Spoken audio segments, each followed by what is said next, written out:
Is this on? Yes. I'm Josh Sanangelo. I'm the technical director at Stimulant. We're based in Seattle and San Francisco, focused on natural user interface, and we've been working with Surface since 2004, since before it even came out. I'm Nicolas Calvi. I'm a French MVP. I work for Winwise, a French company. I'm the technical director, etc. And I in the intra-user interface experience. My name is Dennis Vroegop. For the non-Dutch speakers out there, don't try to pronounce it. Just call me Dennis. It's much easier, I think. I've been working with Surface since version 1 in 2007, I think, and have been a lot of fun doing it. So I hope we can get you as excited about it as I am. Hi, I'm Dr. Neil Rudin from a company called N Squared, based out of Australia. Been working with Surface since 2007, prior to the release of V1, and been doing a whole bunch of different NUI-type interfaces on Surface and different touch screens over the last 3 years. Hey, I'm Rick Barraza. I don't have a cool accent, but I'm the creative director at Synergy. Primarily, we bring great design to business, but I have a lot of opportunities and privileges running up the R&D part of that with Synergy Labs. So we've been spending quite a bit of time with NUI and thought control interfaces and gestural and touch like that as well. Okay, if you're looking for a cool accent, here's one. My name is Bart Roosnaam from 7 Steps, and we're working on all kinds of products for Surface, shrink-wrap products that you can buy online pretty soon. Okay. And I'm Joshua Blake, and I'm the technical director of the InfoStrat Advanced Technology Group. And we focus on mainly public sector natural user interfaces, applying them to real problems. And I've been doing this with Surface since before V1 came out, and also have expanded to Connect. I actually founded the Open Connect community. So that's me. So to start things off, I wanted to ask the audience, how many of you guys feel that you use natural user interfaces today in everyday life? So quite a bit of you. So that's good.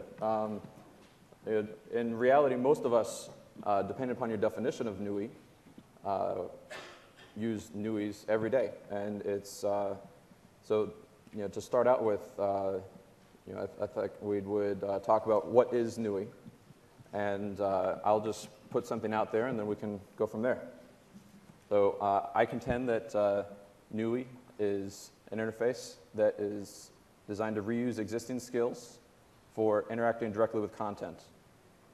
So if you take the things that you already know how to do because you're a human and interact and learn how to use your environment, and you apply those skills to an interface, then it can be very easy to use and very intuitive as well. So Dr. Neil, what do you think?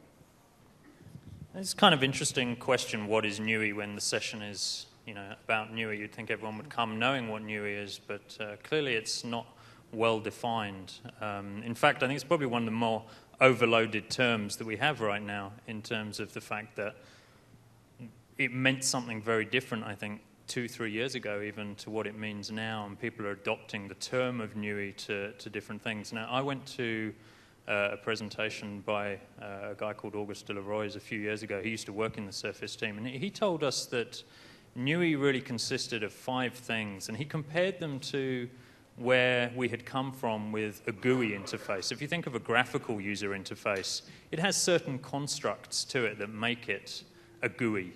Things like windows and menus and pointers, icons. So can we take that and learn from it and create something that is a set of constructs for NUI? And the 5 things that he pointed out were contextual environments, so being aware of your environment and being aware of the context of which you're working.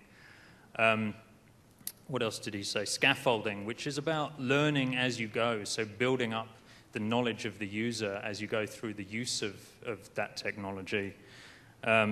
Direct manipulation, which is really what Josh hinted at in terms of touching the content rather than touching something else that affects the content. Performance aesthetics, which is really about the fun of doing something rather than being boring. I mean, nobody walks away from using Word or Excel going, oh, that was such a fantastic experience. I love it. I can't wait to do it again. And yet with a NUI experience, that's what we're aiming for. We should be aiming for an experience where people are like, oh, that was so cool. I really want to do that again. And the final one is really around the realism that we put there and extending the real world into a super real world. So creating a realistic environment where you can do super real things. And I think to me, those 5 points have really stuck as the foundation to NUI. Rick?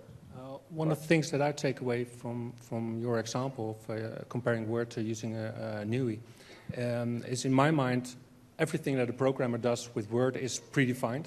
You can do in a test lab, and you can define a user scenario. A user wants to select some text and make it bold. A difference to NUI is that a lot of things you can't predict. You don't know beforehand what a user is doing. Still, the software has to react to it, and you have to sense some of the things that a user is going to do and have to respond to that, and ultra quick. One of the most important things is that whatever you do to the software or whatever you're manipulating, the reaction of the software must be instant.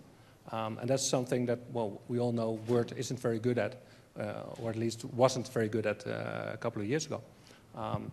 And I think that's very essential for software and other things that involves NUI.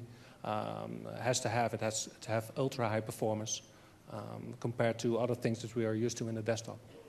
What do you think?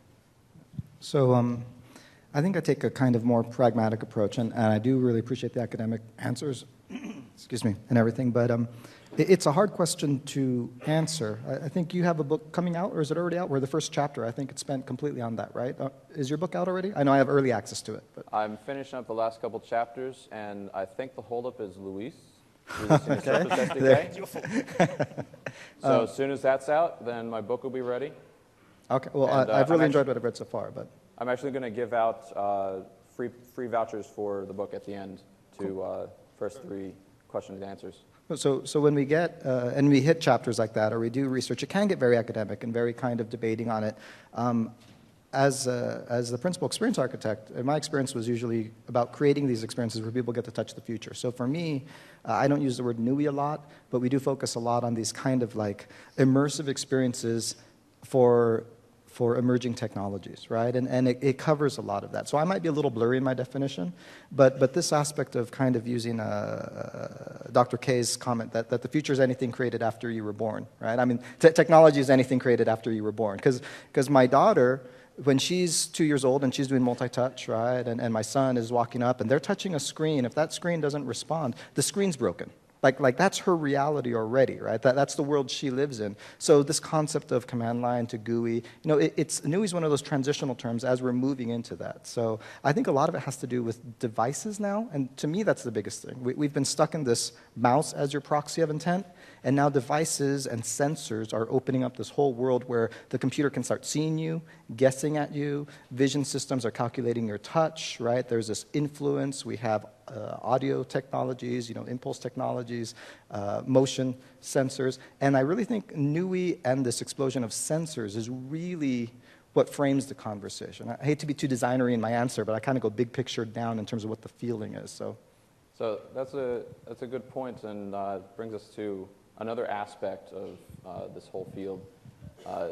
We really depend upon the devices and the inputs and outputs. So Bart, maybe you have some comments on that.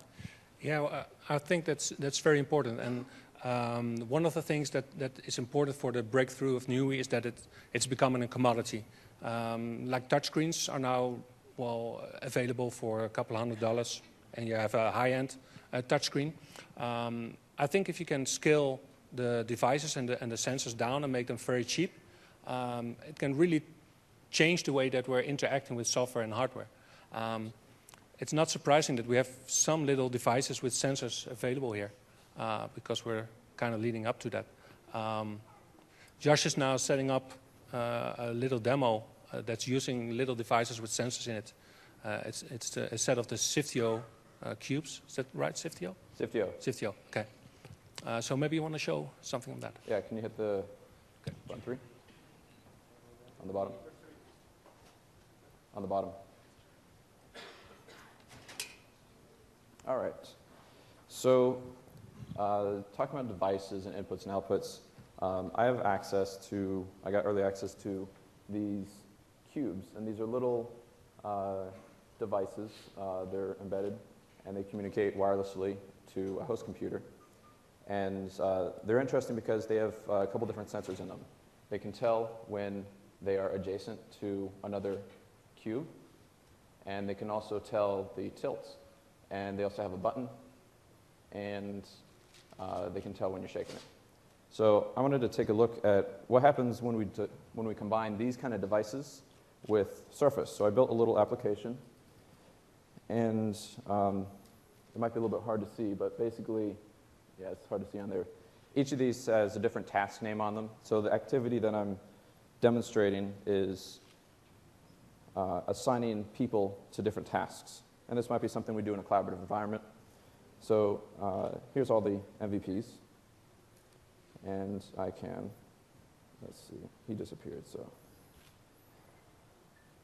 So now his face is on there.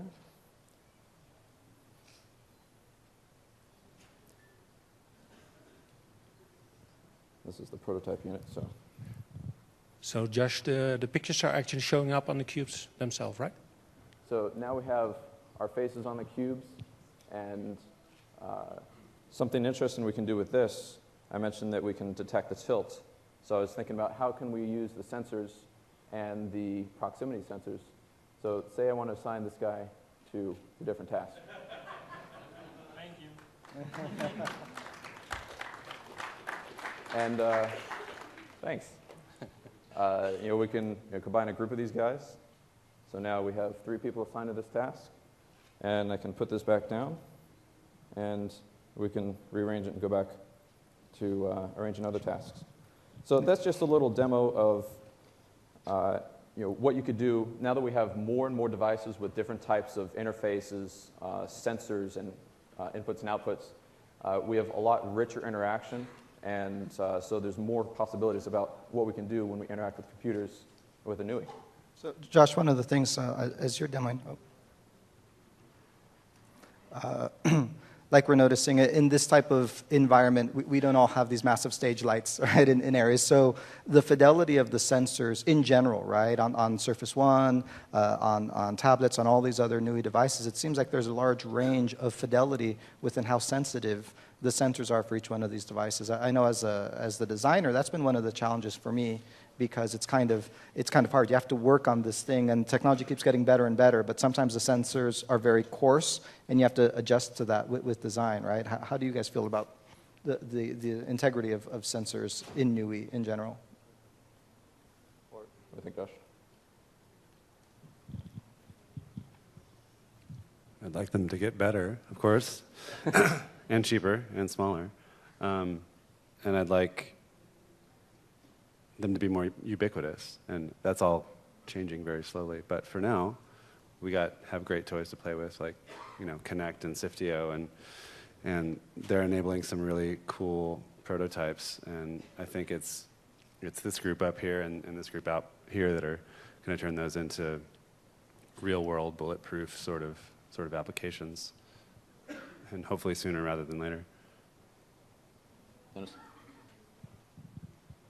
Yeah, I want to go back to the first point. What is a natural user interface? And I think that one important aspect that a lot of people misunderstand is the word natural in there. And natural doesn't mean it mimics the nature. Natural means that people should feel natural when you're working with it. So there's a very not steep learning curve. People feel natural using these kind of interfaces. And people are social animals. The thing we love to do most is get together, like on a stage like we do right now, and talk amongst each other. And all these devices are pretty nifty and pretty cool, but these Siftio cubes, I really want to have them, but they're just for me. There are one-person kind of devices. Now, if we look at Surface, it's very cool technology, but it enables people to work together. It's a social device. A lot of people ask me, well, what's the biggest advantage of Surface? Well, say it's a table. The name implies it. It's a surface. People sit at the table to do work together. And the technology is impressive, of course it is, but that's not what it's all about. It's a social experience. So a natural user interface should really support that kind of interaction that people have when they sit together at a table. So I think that's a very important part. So. Yeah, and I think it's important to differentiate that Surface doesn't necessarily mean NUI, and NUI doesn't necessarily mean Surface. You know, people say, oh, I'm building a NUI, and you say, what are you doing? And you find out they're actually building a GUI on Surface.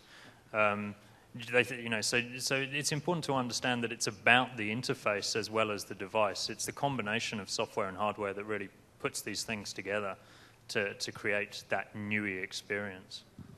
But on that topic of social, though, I think that's a really great point to be bringing in, right? Because, and it was there on Surface 1, right? But the form factor now is getting smaller. There's more legroom underneath, and the way it can be flat or go vertical, right? I mean, all of these industrial design enhancements that they've been bringing in Surface 2 are bringing greater affordance so that getting people around the table and having that natural experience where you put a cup down, you know, and the table responds, that you're throwing things, that you're pushing things back and forth to each other, that it feels much more a natural part of the flow of people, a user-focused problem solving, right? That's great design, as opposed to we're all sitting at a big computer that's looking up at us, right?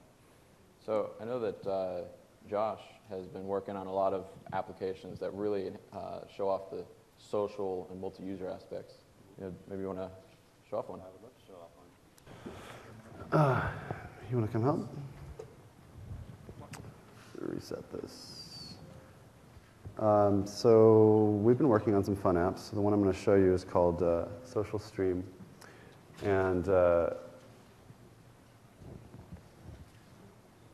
this pulls down content from Twitter, Flickr, and RSS feeds about whatever topic it's kind of configured to. No, that's fine. There you go. And one thing is it doesn't have any particular orientation, so if we all wanted to get around here and use it at once, we could do that, except for Luis would get very angry.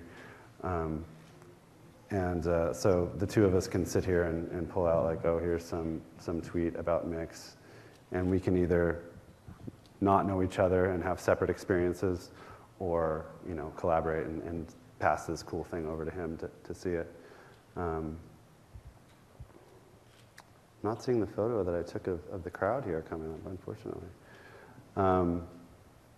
And this sort of multi-user experience is not something you can really do with other products. There's nothing that's as big and as robust and as, frankly, awesome looking as Surface. So Josh, how many touch points does that actually support? Because a lot of people don't realize that. Over 50 is what we're saying, so, which is really more than you need. 5 people with all 10 fingers down would be kind of impractical most of the time. So it's enough for anything, whereas the standard touch screens that you're able to get on a laptop now is usually 2, which definitely isn't a multi-user experience.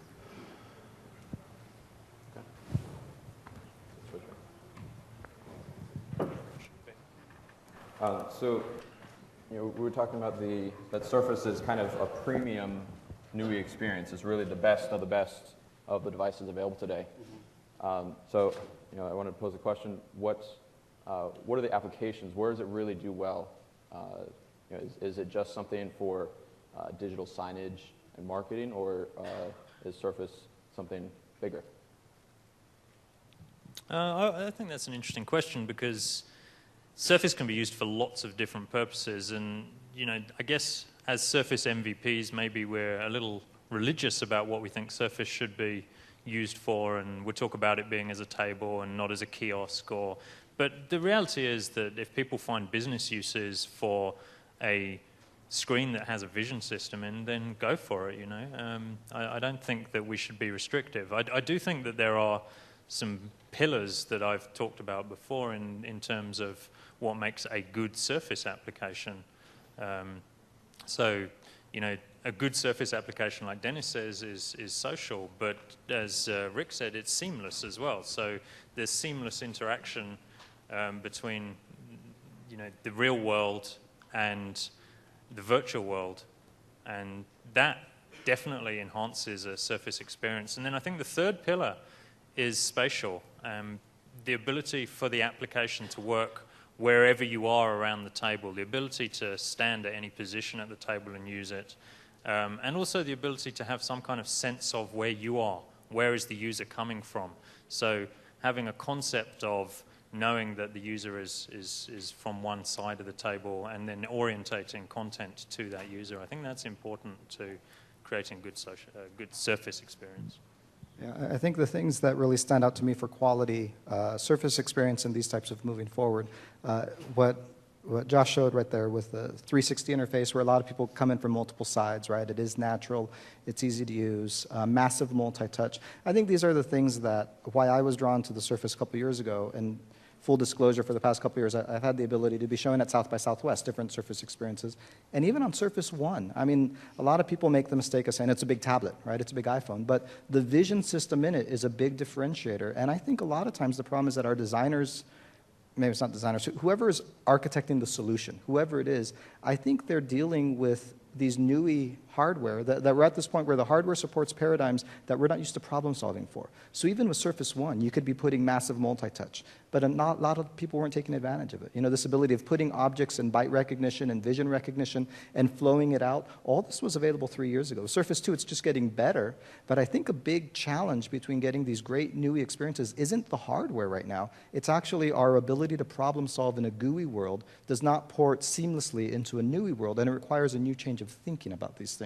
And that's really, when you can tell these great experiences, you know that there's designers and architects and the developers who are thinking in a different way. They're not just transposing mouse clicks to touch clicks. They're thinking massive multi-user. They're thinking physics. They're thinking gestures and objects, vision, little AI. And these are the things that I think are really exploding these very magical experiences that we're starting to see. And I think we're all very privileged to be working on those things.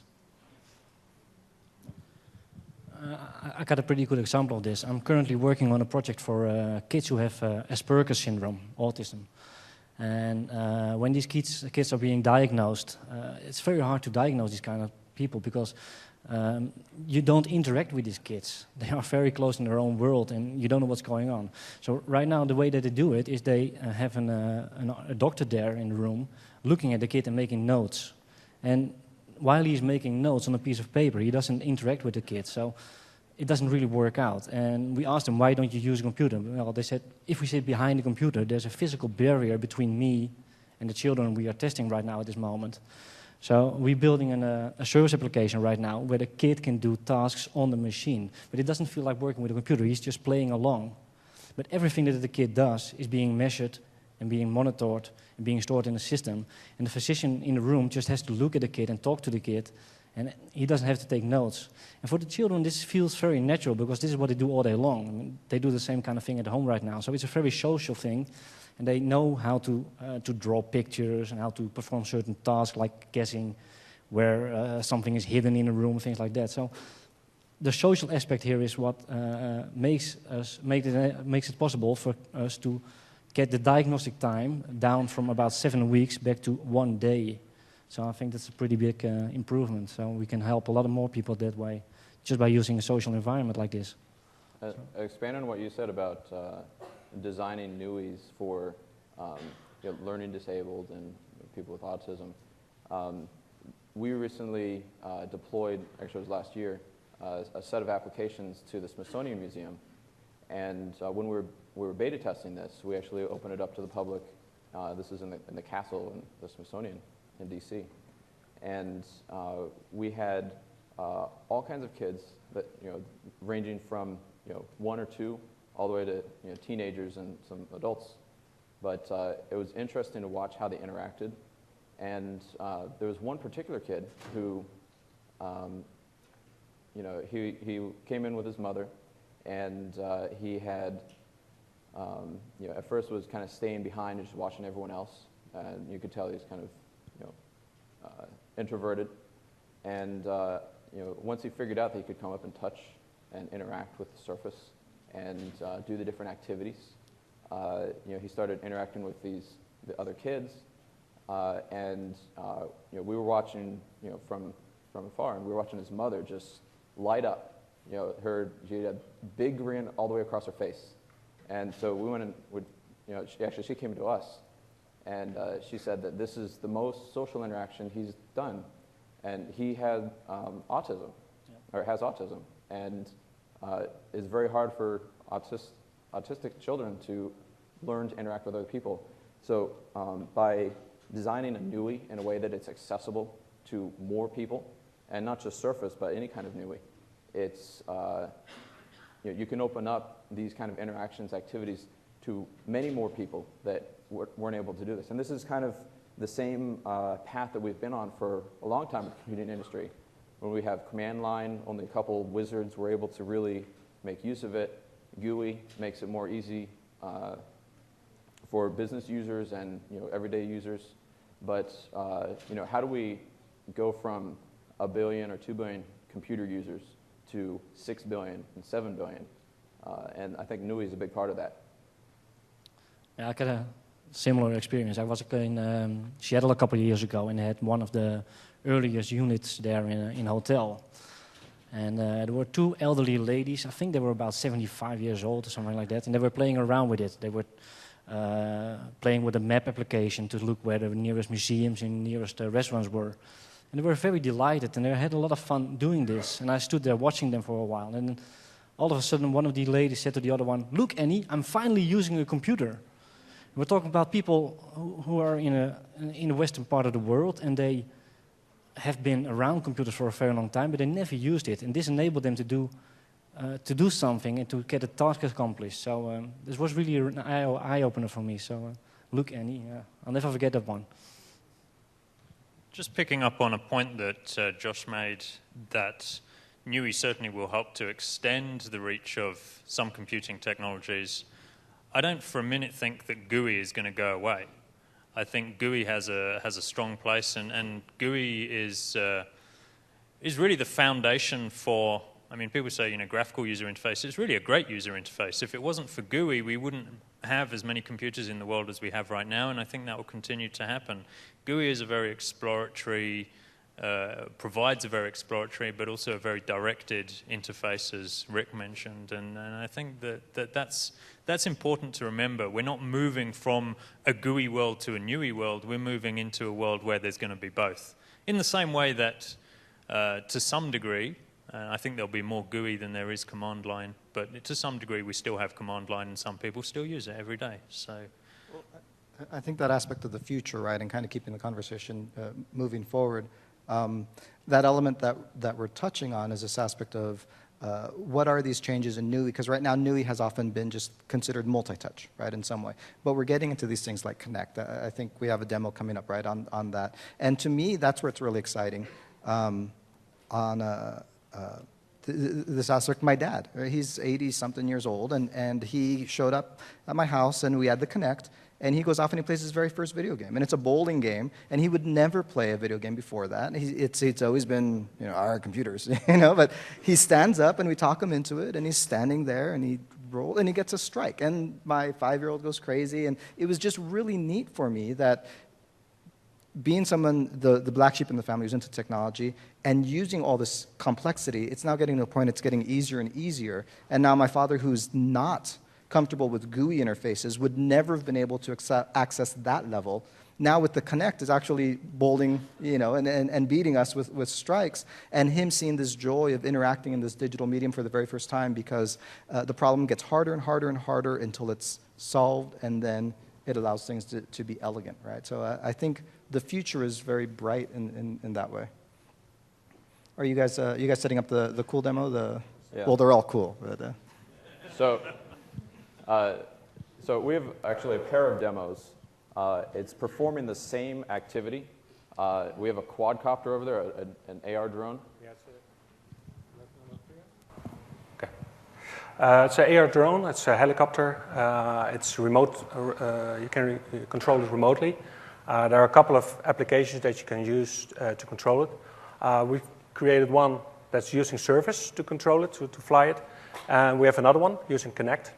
And you can tell from the 2 demos that they're both doing the same. They're flying the drone, but one will be more suited to a person that is using an interactive table and sitting remotely from the drone and trying to steer it. And the other demo is more suitable for somebody that is used to marshalling helicopters. So that application is more suitable for someone that is used to that kind of interface. So maybe Nicola? So Nicola will show off the Surface version, and we're actually using this on Windows 7 touchscreen. It's the same software as that you would use on Surface. What we've done here, we've connected the computer via Wi-Fi to the drone, and it's waiting for Nicola to come up with the special buttons to start it, hopefully.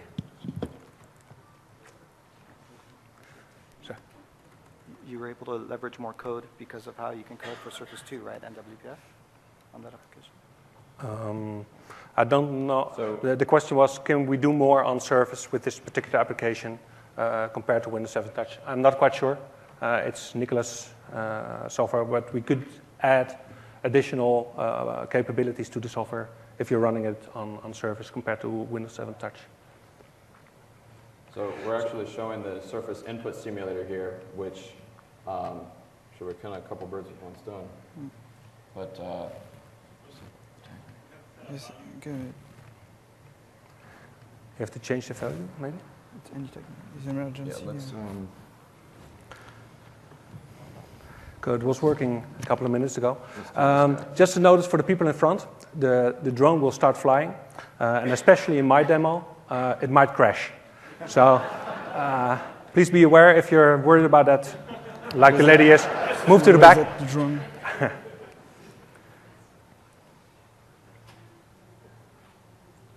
I think our external monitor settings just tricked us Put the up a tag. little bit. Yes. Here we go. Okay. And That's not a touch. I killed that code. Just use the input. It's all right.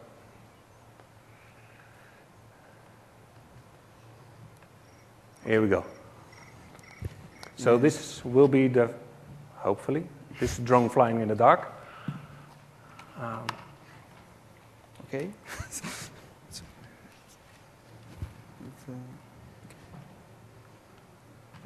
Okay.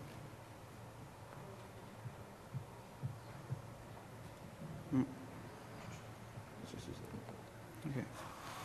Here we go. So what you're seeing in the screen is the output of a little camera that's in the drone. Simulation. It actually has two cameras, one in front and one at the bottom. And when Nicholas is ready starting Notepad, he will actually fly the drone. No, it's a simulator. Okay. Okay. It'll just wait for us. Okay, here we go. Okay. So using a virtual joystick controller, you can move the drone around, you can move it up, you can move it down, you can rotate it.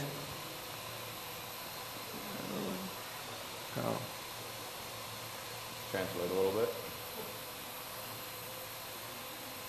So if you would be a person that's used to using a joystick or some other simulator or controller, hardware controller, this would be a very good natural user interface for you to fly the drone. So maybe if you can touch down. Softly, please. Okay. There you go. Yeah. So that's flying the drone from Surface.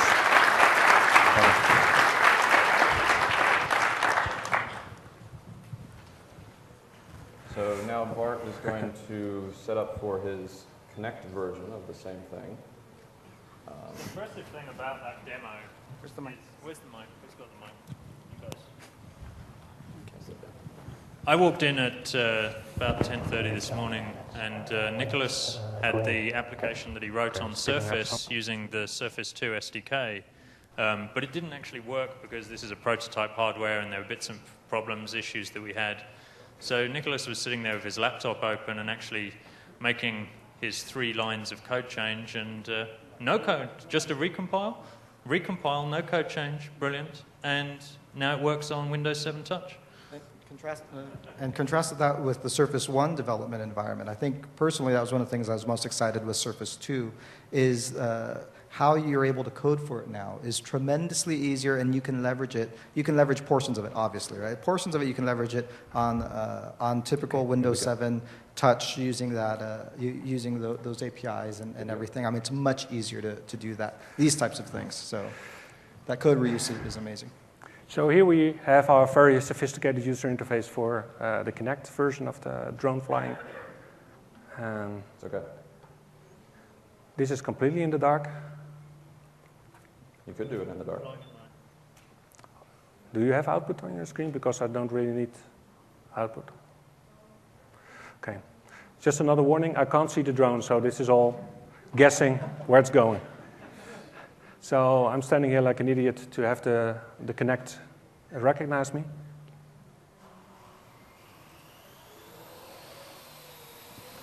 I really can't see it. Okay, there we go. So I can see it.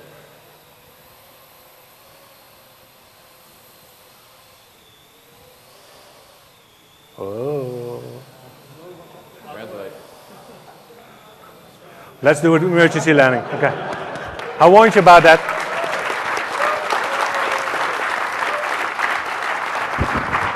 You want to give it another go? Or no? No, it's not. Okay. The red is representative of the results of the flight. Minority Report meets Terminator Salvation. So Now we're back in Kansas. Just to add to the fun, we'll be giving away this drone at the end of the session. So keep your eyes open. This is worth several $100s, so that's significant. So we just saw the same thing, piloting the drone in two different, very different interfaces, different styles of interaction, and so this speaks to how a single interface may not be the end-all, be-all for all situations. It really depends upon the specific users and their experience, the task that you're doing, the devices and sensors that you have available, as well as the environment context. So, piloting,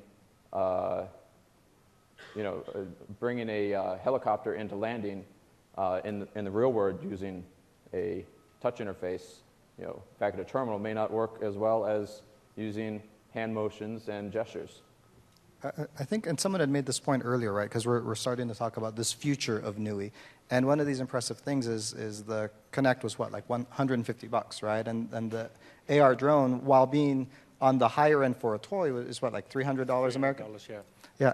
So, and yet a couple years ago, this type of camera would be $2,000, right? Those types of remote controls with just the ability to shoot the video back in. So these sensors going down, getting smaller and smaller, the price points entering into the consumer market, even consumer accessible. I think that's really showing where NUI is heading. We're in this radical acceleration of technology and price points dropping down. Don't you, Josh? Don't you also have a Kinect demo that's showing? Are we talking about the future of NUI? Or? Yeah. So I don't need that. Let me pull that up here. Something a little bit funky with the output sometimes. But let's switch that over. So I mentioned that one of the things that we do is look at how we can use these kind of interfaces in a real-world production kind of context. And so this is an application that we had originally written for a federal client that tracks different pieces of information around the country. And this is all sanitized and generic. Let's see, am I in the frame right?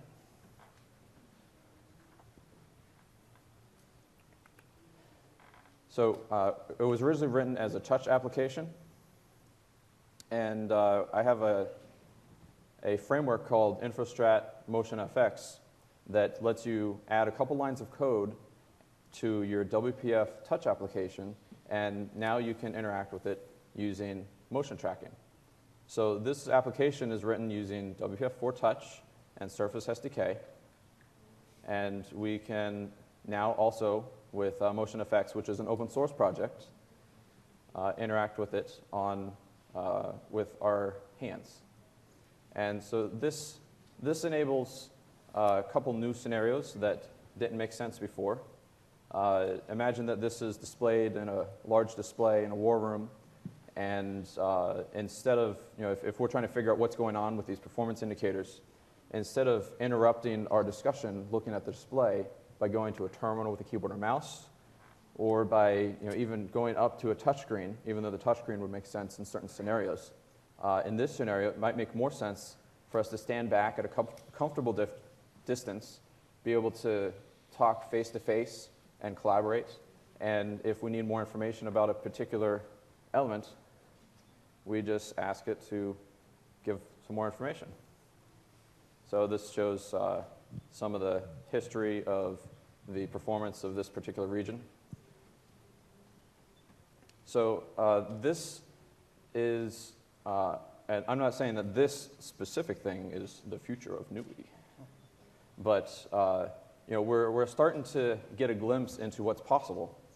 And pretty soon, we're going to be able to create interfaces that work across multiple devices and with multiple types of interfaces.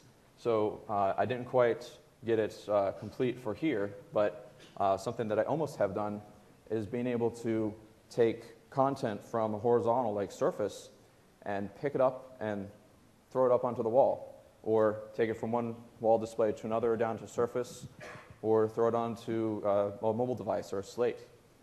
So once we kind of reach critical mass of the different sensors and devices and capabilities, there's a lot of really cool things that can happen. And we've seen it in the movies, so everyone's going to say Minority Report. But I think what's interesting about the Connect demos and relating it back to some of the things we talked about with NUI, if you think we talked about direct manipulation and natural interfaces, things that you naturally do in the real world, and stretching and growing things and touching things is something you naturally do. But in the real world, I can't move that bottle of water just by moving my hand. So that's not really no, you can? Okay. So it's not natural, but it is super real, and it is direct manipulation. And so I think NUI has some constructs that we can identify already that you don't have to use all of them within an interface to create a great, delightful interface. But in some contexts, maybe Surface is one of those that if you use more, it gets better. And within other contexts, like Connect, maybe you take the pieces that make sense within a NUI, the direct manipulation pieces, and work with those.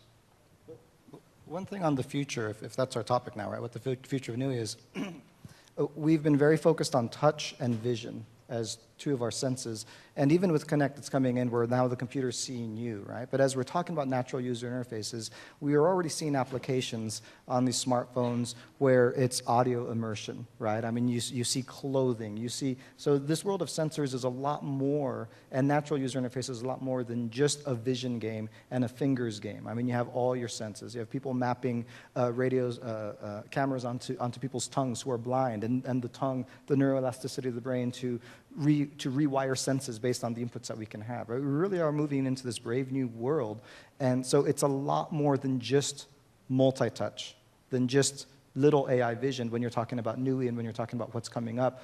There are radical changes on the horizon, and I think as designers or developers, it's really exciting. You just need to be reading so much because it's an avalanche of coming. We're moving into this post-Web 2.0 world, right? And it's going to be one driven by sensors, driven by devices, driven by smart spaces that see you and respond to you just as you see and respond to them, but with all your senses as well. And another thing that I think it's very important to revolutionize the way that we're handling things is that the way that touchscreens have become a commodity-like apparatus, the same is happening now for software. If you see an initiative like Josh's, bringing out the new interfaces for Connect into the general public, any developer can pick that up and can create an application just like we did. It's much more available to a lot more people. And I think that's very essential for NUI to break through and to come up with new ideas. But I don't know who mentioned Minority Report, but a couple of things that you see here were done 20 years ago in the movie world, and it's now coming to our world. We can do that as a developer. We can buy a machine with a couple of $1,000s and do amazing stuff like that. And I think that's very important, that the future that we saw a couple of decades ago is coming to our time frame now. So we have about 10 minutes left. We're going to keep discussing, but we'd invite you guys, if you have questions for us, anything about anything you saw, please come up to the microphones. There's two, one on each side. And here's how you get your book giveaways. How are we giving away the drone? I mentioned my accent at the beginning of the session. The first one that can guess which country my company 7 Steps is from gets the drone. So just shout it out if you know. Denmark. No, this guy was first over here. You got it. It's Holland. Does he work for your company? Okay. Okay. First question. Is this on? Yeah. Yeah. So I'm wondering if anybody has thoughts on what may be the next paradigm or killer app, so to speak, that would push this into the realm of mainstream world. I kind of think of how like HTML pushed computer networking into the mainstream, and everybody owns a computer now because HTML was the framework that allowed people to really get information universally. So do you have any thoughts on what that may be with NUI, with Surface, whatever, what may provide that push? You want to handle it?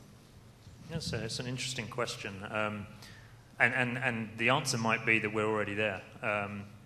So I think that, you know, if you think about NUI as a way of building interfaces, is there anything stopping someone building a web NUI? I don't think so. So potentially all the tools are there, all the devices are there, all the pieces are falling into place. It's really up to us as developers and designers and engineers and experimenters and scientists to come up with those solutions now. Go ahead. I would just answer your question with 3 main things that I'm personally invested in, which is GPU, sensors, and vision algorithms. Those 3 are starting to change the market. Right now, it's the beginning of it. So personally, that's my recommendation. When former students or whatever ask me, I say look into GPU processing, look into sensors, and look into vision algorithms. Let's take another question. My first question is, how far away do you think we are from being able to do like sign language to translation with machines? I mean, as far as communication and gestures go, it's a very expressive gesture, being able to, you know. So sign language is a hot topic, and I'm probably a good one to talk about that, some of the things that I had showed. I don't have the demo prepped here, but I've been working on specific hand pose recognition to be able to identify the specific parts of the fingers.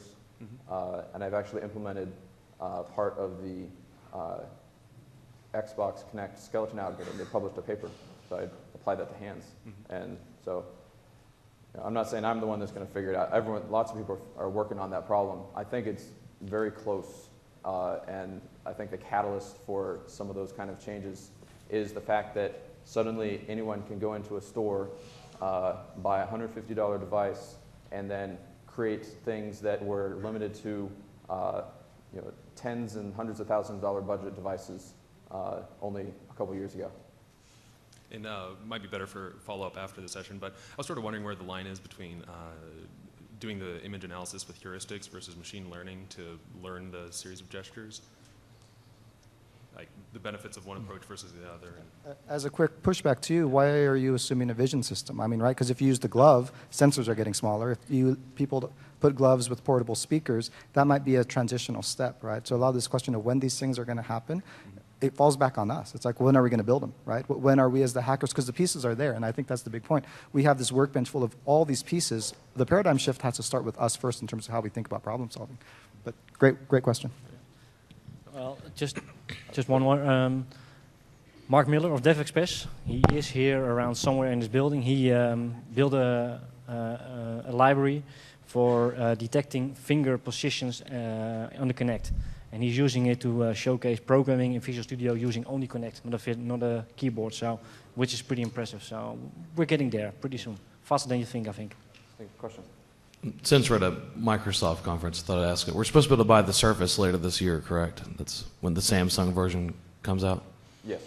So one thing I always thought was really important in NUI is fluidity of motion. That's one thing that hit me like a ton of bricks when I got my first iPad, was that it tracked my motion perfectly, and it was perfectly fluid. And I noticed when you were doing your demo that you actually had to retry your movement several times and it actually staggered the motion with the movement of your finger.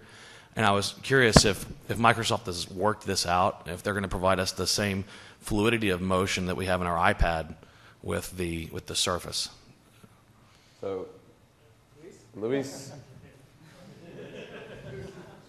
I'll answer your question. So, once again, what we showed you was a prototype. Some of you were not in my presentation before, and before I said, okay, so we have a Surface unit here, I kind of put a caveat there, and I said, I brought you an unbaked cake. This is not a production build. It's not completed. You can think of the experience you had with Surface V1, which was very fluid, and that's what you're going to get with Surface V2 as well. Thank you. Next question. Okay. Hey, Josh. Hey, everybody. So I just have a thought and a question for you guys. The thought is that we think about touch and we think about a pinch zoom gesture, whether in the air with Kinect or on a multi-touch display as a natural thing, but it's actually not natural in my opinion. In the real world, you don't zoom the map this way on the paper map, right? So it's not natural. It's just we've been trained to believe that because of the success of the iPhone, I have to say. But the other thing that I didn't hear about, which is I think the most natural interaction, is speech. So speech recognition. You can do this kind of thing with the map, but zoom in would be probably more appropriate. So zoom in, enhance. Zoom in, enhance. Yes, yeah. I think there's a couple of points there that you're making. The first one is that you make about natural. And Lewis made this point in his session before, which is that one of the most natural things we do as humans is learn. And so giving us the ability to learn things quickly gives us the ability to create what we call walk-up and use interfaces. So interfaces that, after touching it twice, it's very obvious what you have to do. So I think the natural aspect of it is really the ability to use the most important computer that we have to interact in a clean way with the interfaces. Let's take 2 more questions. Okay. To an extent, the NUI interfaces we have now require a lot of motion. With people who are paralyzed or unable to use their digits, what kind of NUI interfaces can we apply to them? So a couple of years ago, like 2 years ago at MIX, I know I was showing some work with the emotive headset that was at the time was in beta. It's come out in market. We're moving in that area too. That's a great question to the point of we think very vision and touch because those are our big senses, but there are many aspects of the community who don't have that. So there are those NUI aspects as well where you're putting on this 16-point and it's giving these feedbacks to your cognitive functions, to your emotional functions, and it's creating these feedback loops. But that's a great, even controlling through your facial muscles if you have access to that. But Andres' point of voice, right? We have people moving on thought control, thought recognition as well. All of these constitute NUI. It's such a wide world. Andres' point of pinch and zoom is kind of the cliche. Just like before that with Flash, it was drag, slide, flick, right? That was early 2000s. And now it's all pinch, zoom, and spin these past couple of years. And we're getting to an area that the gestures are moving up the arm now with Connect, with gestural shoulder sweeps and wind. But that's still very biased toward mainly eyes and fingers, and natural is a much broader word than that. I also, great question. Last question. So now I have a lot of pressure because I'm the last person to ask a question. So one thing that's always appeared to me when we're talking about natural user interfaces is the magic component of it. And what was really interesting hearing you talk, Rick, you talked about your father, right, playing with the Kinect. What I noticed bringing a Kinect into my household was I was like, this is magic. And my 7-year-old was like, This is ridiculous. Look at you flying around and give me the controller. Because to children, there's no magic in this because it's their world. You know, I'm sitting there going, wait, this isn't my Atari. This is magic. What is the future of NUI when magic is just expected? I think it's the future of technology, really, isn't it? I mean, every piece of technology that we use every day, we don't often think about as technology. I mean, think about, you know, what I'm holding in my hand here. It's a retractable pencil, but, you know, no one goes, oh, I need to use a piece of writing technology that has retractable lead. They say, no, I'm going to use a pencil. It's just become ubiquitous to our everyday lives. And I think that's what happens with technology. In fact, most people don't talk about their pocket PC anymore, do they? They talk about their phone, right? And yet your phone really is, probably everyone in this room has a smartphone, or 90% of the people in this room have a smartphone of some kind. It is a pocket PC. But to that point, and to both, I disagree. I'm just kidding. No. To that point, 2 years ago, though, I'm not sure if I'd say natural. It's almost a case of future shock, right? Because Surface 1 came out in a pre-iPhone world. And when we first saw Surface 1, it was magical, right? And now, a year later, every soccer mom has a smartphone. You know, every soccer mom has multi-touch in her pocket, right? My mom has multi-touch in her pocket. And that was in 1 year. And then last year, a little over a year ago, we were making fun of the name iPad. You know, and all these jokes were coming out and it seemed ridiculous. And now a year later, they're ubiquitous. I think we're suffering from a state of future shock. So defining magic in NUI is completely relative. But we need to be thinking about it. That is the challenge. And I think it's always going to be moving forward, you know, so what we think is magical today is going to be commonplace tomorrow, and there's going to be some kind of new magic. So to wrap things up, I have a list of resources. So I have coupons with this written down. My book, you can get 40% off with this code, so you can come and get this. The Surface and tablet AR drone software, which is what Nicholas presented, that is open source and is available on Codeplex. The framework that I use to enable motion tracking with the Kinect for the application that I demonstrated at the end, InfoStrat Motion Effects, that's also available on Codeplex. And if you're looking for Surface SDK, watch surface.com and the Surface Twitter. I also wanted to point out that tonight, from 7 to 9, we have a NUI mix-up. It's kind of a tweet-up kind of thing. And meet in the lobby in front of the Commons. And around 8 o'clock, we're going to go over for food and drink, sponsored by Frank Levine from the Public Sector Developer Evangelist. So thank you very much for coming. This was a great audience. Thank you very much.